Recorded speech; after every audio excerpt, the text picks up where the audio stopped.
Welcome back to DVC Weekly. This is episode 87.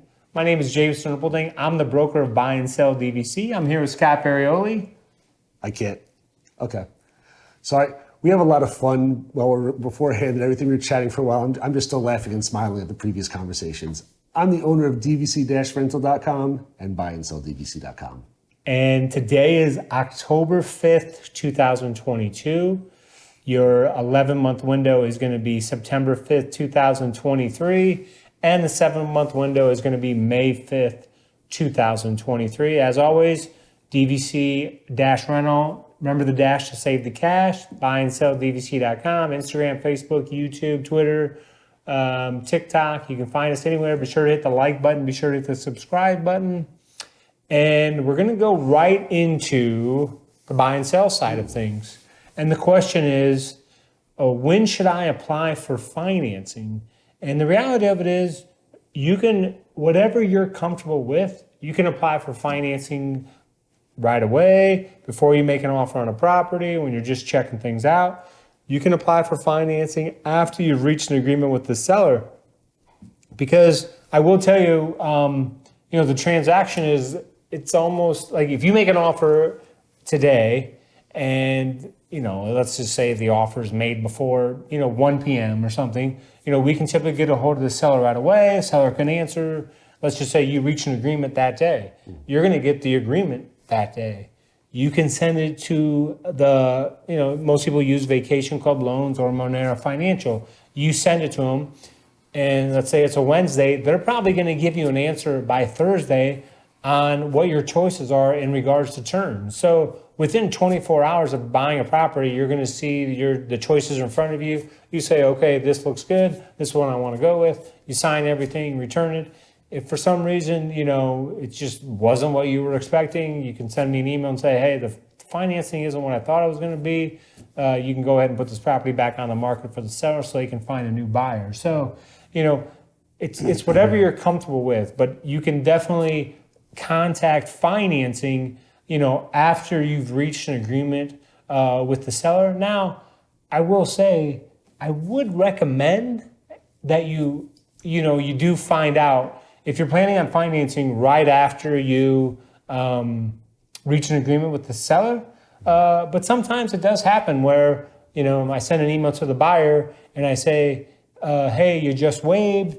You're going to get your final documents in the next 7 days. And then they say, oh, by the way, we want to finance it. Can you get me in touch with someone? And so then we get them in touch with someone pretty quickly, and then we notify the title company that, hey, they're looking to finance, so you might want to slow down on preparing the final documents so you can get this information from the loan company. But and then again, it usually happens pretty quick. And then the loan company gives them an answer, gets in touch with the title company then prepares the final documents.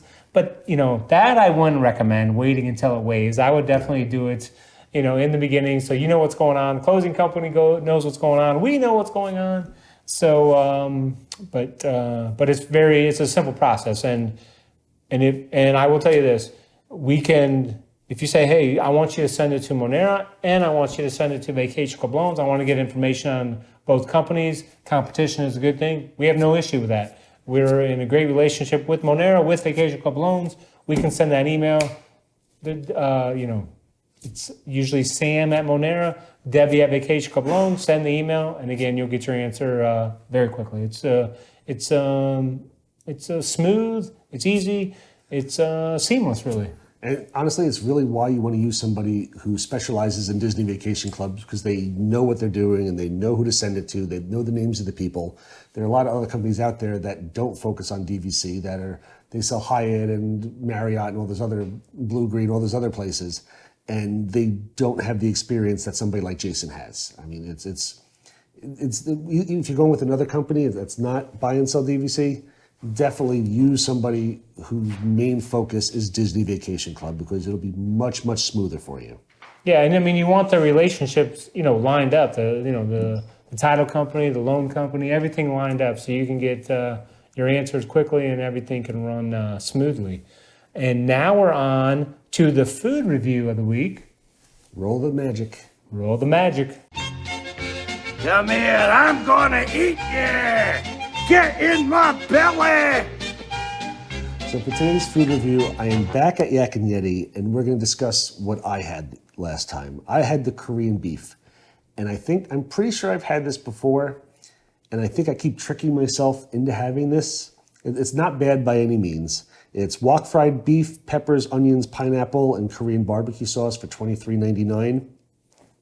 It's a little bit spicy. It has a good taste. It comes with rice on the side. I get the, not basmati, but essentially white rice. It's fairly good. The portion size is much, much smaller than what you get with the lo mein. And there's only a small amount of beef on there. So I need to stop ordering this. It's not bad, but going forward, I'm a bigger guy. I like to eat. It's just, last time I ordered this, I ate all of the beef, I ate all of the rice, and then I started picking at the lo mein and the shrimp and the chicken for my family's portion that they couldn't finish because it was too big, whereas mine left me hungry still. I give it a 6.6. It's not bad by any means. I think it's somewhat rather basic, and the portion size is a little bit smaller. So I think I'm sticking with the lo mein, unless I go with one of those comments that they left on, in the last video, which I may have to try as well. But feel free, again, if you missed that last video and you love Yak and Yeti, put in the comments in this section what you like at Yak and Yeti that I should try next time. And was it green peppers, red peppers? I believe it's a combination of them. They're both sweet. Neither are spicy, but I think they might have had some green and some red peppers in there. It's covered in, the barbecue sauce. It all kind of tastes the same, and it's decent, but it's not anything that, it's $24, and I'm still hungry after I eat it. So I think the lo mein so far has been the way to go. Gotcha. I've had other stuff in the past. I think I've had crispy chicken. Have you been Yak and Yeti? I have not. You have not. Okay, it's a fun restaurant. It's beautifully decorated inside. It's very different. Again, easy to get into with the Landry's card, so I'd recommend it. Just I think for the price and what you're getting, there's probably better options out there. And now we're on to the rental side of things. So a couple weeks ago, we discussed briefly. We touched on it that they did the new DVC expansion.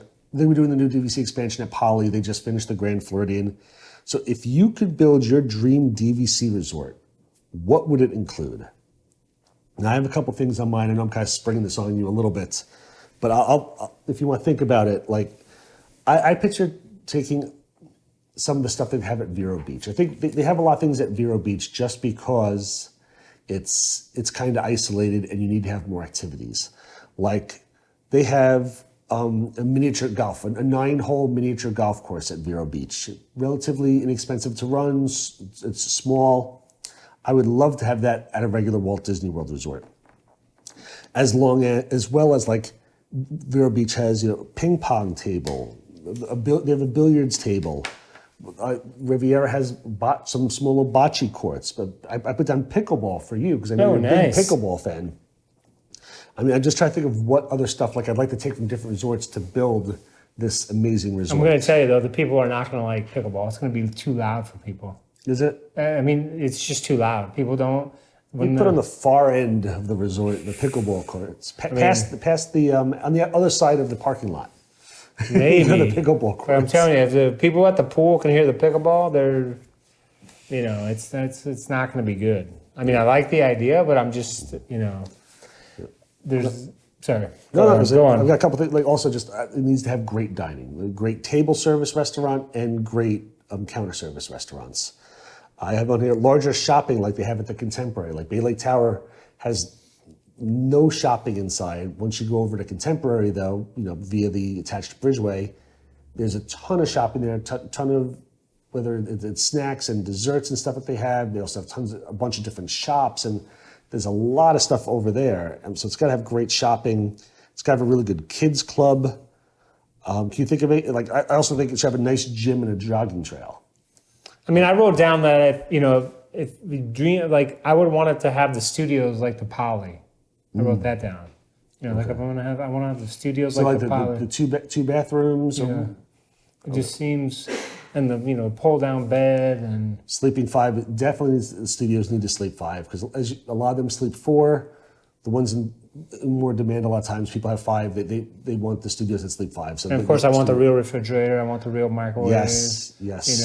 Absolutely. So I want that. Like the great transportation. I prefer not to be just relying on the buses, whether it's a monorail or a boat or a Skyliner.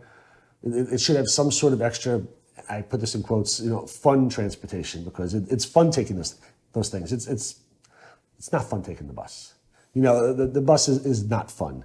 Taking a boat or the Skyliner or the monorail, that's a little more fun and exciting to do. So it's got to have great transportation to and from at least one of the parks. I like the miniature golf. I like the mini golf a lot. Yeah, my kids love playing the mini golf. Yeah. And the thing is, it's not, you picture a mini golf course, the clown or like all like the stuff that's moving. The one at Vero Beach is really, really basic. It's just mostly just like playing angles and lumps in the way. It's not like it's super built up, but just even something small like that would be great to have at one of the Walt Disney World resorts as well. Let me ask you this. Do your kids do rope courses at all?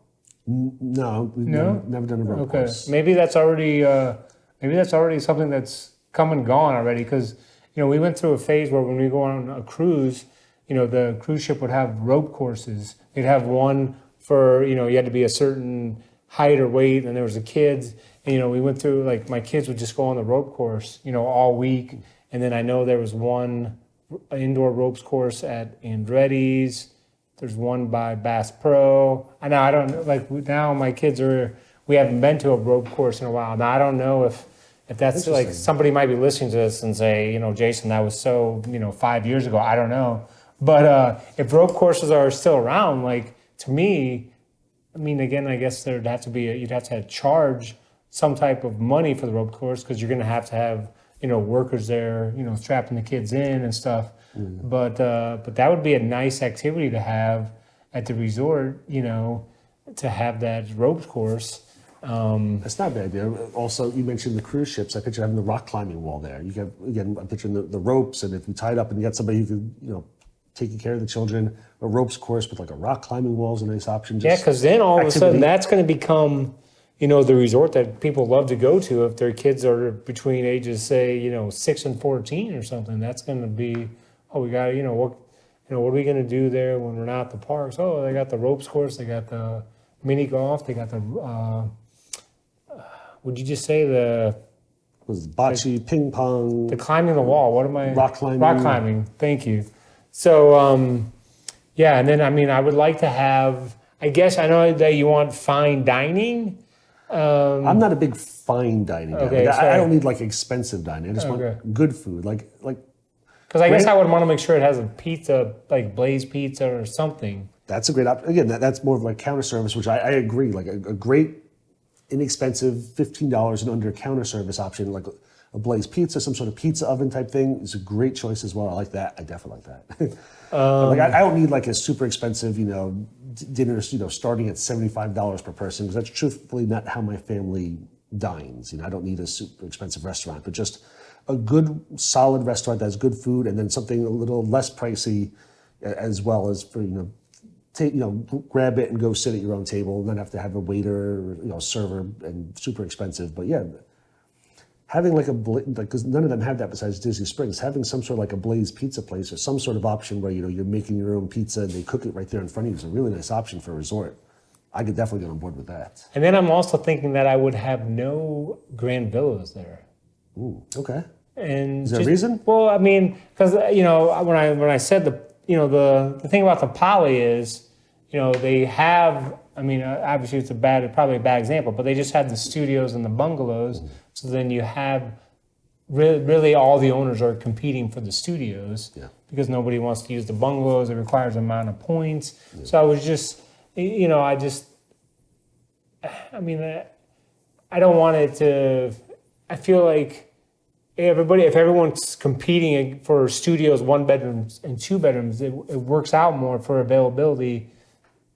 But I guess if 3 bedrooms are lock-offs, then it doesn't really matter. But so that's what I was thinking there. Nice gym, jogging trail. Yeah. Fishing.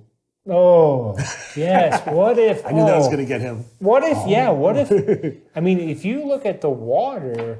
I understand there's probably has to do a lot with liability insurance, But if you, so let's say just On the lake, rent out fishing poles for $10 an hour if you want. You could bring your own.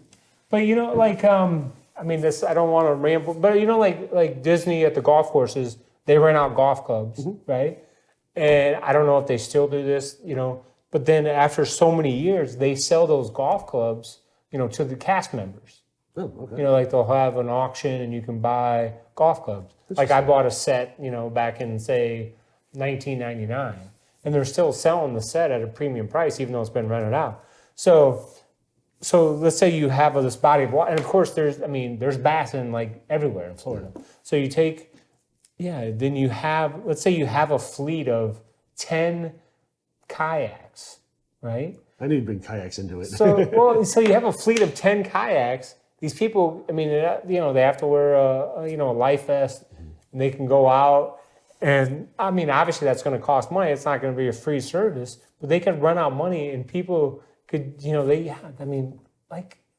of the resorts have that. Rent out kayaks. Yeah, and really, I don't know what type of waiver you have to sign, but you could buy, let's say you buy 10 kayaks, you rent them out, they're going to pay for itself in a few short months. Less. Yeah. Much. Yeah. I think days. Honestly, I think isn't a decent kayak $400? Decent. No, that's just complete. It's garbage. We're going to have to get, I think, like $1,000. Yeah, we might have to get. You might have to even go up to like 2,000 to get like a Hobie Pro Angler. They want a pedal drive so they can use their feet to steer around. So even if it takes 2 months to pay it off, it's just another, like, somebody comes back to the resort, they're like, hey, I'm going to go rent this. Even if you could rent the kayaks by an hour or 2 hours, you can catch bass so fast here. You can catch 3 or 4 bass, have a nice little trip, and and then go from there. Like, I would think that would be, and then if you could make that benefit only for people that own at that resort. I don't know, but I would think taking away benefits from our dream resort. What are you doing? Only specific people can rent the kayaks now? Come on. No, that's true. Yes, everybody. But I would think that would be, because again, like I'm thinking, like, you have an activity like golf, right? So the only thing about golf is it cuts into 5 hours of family time. Yep. So if you had these kayaks and it's at the resort, all of a sudden you have the kids over here. Let's say they're 10 to 12. They're on the ropes and the mini golf, and someone's over here at the pool, and then he goes over here to go fishing for an hour and a half. Not ruining the day, just a little hour and a half getaway, quiet, paddle out there, do a little fishing, come back in whenever you want, essentially. You're not stuck with Disney's boats, which are fantastic, for like 5 or 6 hours. But that takes up a large chunk of your day. Your kids are again, we're using this situation. Maybe the wife's on the rope course with them playing mini golf, and dad's able to escape, or vice versa, able to escape for an hour and a half, do a little fishing quietly, get away from all the craziness of the parks. That sounds pretty nice. Yeah, and plus, I'm assuming that the only people that are going to rent the kayaks are going to have some sort of fishing experience. So when they catch a fish, they know how to. They don't have to go fishing. They can just rent the kayak and just paddle around a little bit and enjoy how quiet and serene it is. So we definitely have to go with the Hobie kayaks with the pedal, because some people just get in there and you just go like this, and there's, they don't have to have, they can just pedal around and be, that might even be better to start out with, not even fishing involved. You just rent the kayaks just to cruise around, because those Hobie kayaks are super stable. No one's going to flip over. That sounds awesome. Disney, pay attention. This is good stuff. Plus, also, you could rent two. A couple goes out. They're together. They're quiet. The kayaks are nice and quiet. They're just there's going to be engagements out there. People are going to go out on the boat. They're going to paddle in the water, nice and quiet by themselves. People are going to be proposing. It's going to be a beautiful thing, Disney. Oh my gosh, that's so true. Yep. I would think that this would happen. Anyway. So I like this dream resort. Went off on a tangent, but that was a lot of fun, and we came up with some really good ideas. At least I think we did. Yeah. So hopefully Disney will think that we did too, and you can copy some of these and make this amazing resort for us. Because this sounds good. I was thinking. And I mean, you have to have the bocce. That's just Bocce's a lot of fun. I do yeah, like the bocce. and yeah, definitely. So Again, feel free in the comments section. What would you like to see at one of these resorts? Well, can you think of something that we haven't named that you would say you definitely want this, or be a great option to have? Or Jason threw out having create your own pizza place, which is an awesome thing to have. No DVC resorts have that. So if you've got a really cool idea, throw it in the comment section. Hang out. We love chatting with people in the comment section. So voice your opinion. Let us know what you're thinking. Let us know that you're watching and you're enjoying this stuff. Tell us what you want. And is the ropes course, is that still a thing? Like, is somebody out there who took your kids to the rope course this past weekend? Is that still a thing? I need to know. I don't know if it's a thing. It could be. It might be. You mentioned Andretti's. My kid did Andretti's a couple of weeks ago for the first time ever. That place was awesome. Did you see the ropes course up above? I did not. I saw that they had like second level of stuff. I did not see a ropes course. Yeah, that's pretty cool. Actually, my son did a ropes. Actually, no, you're right. My son did, same exact son, a birthday party about a year ago, did a ropes course like up in like the trees. Oh, really? At a birthday party, they had to like, buckle in and everything, but they did a ropes course, 40 feet off the ground through trees and stuff, and they had some like zip lining off of there. Where was stuff this? As well. Little help from the Peanut Gallery, the ropes course. Birthday party a year ago? No idea where it was because they drove them there. My It was like in Kissimmee. Maybe it was in Kissimmee. My son was driven there, so we don't know exactly what it was called, but it's in the Disney area, probably 15 minutes or so, 20 minutes or so from So Disney his property. son, see, it comes out. His son has done a ropes course. Yeah. And they were just saying Andretti's where the ropes courses, if you just look up, it's right there. Ropes courses are still hot, apparently. There we go. Thanks for tuning in. Hit the like button, subscribe button, get to your ropes course. Again, if you're watching on DVC Rental, please hop over to the buy and sell page, click the subscribe button, get Jason out of this tie. We're supposed to hit 1,000 subscribers before he can remove the tie. So thank you very much. Go on over there. We love you guys. Have a great day.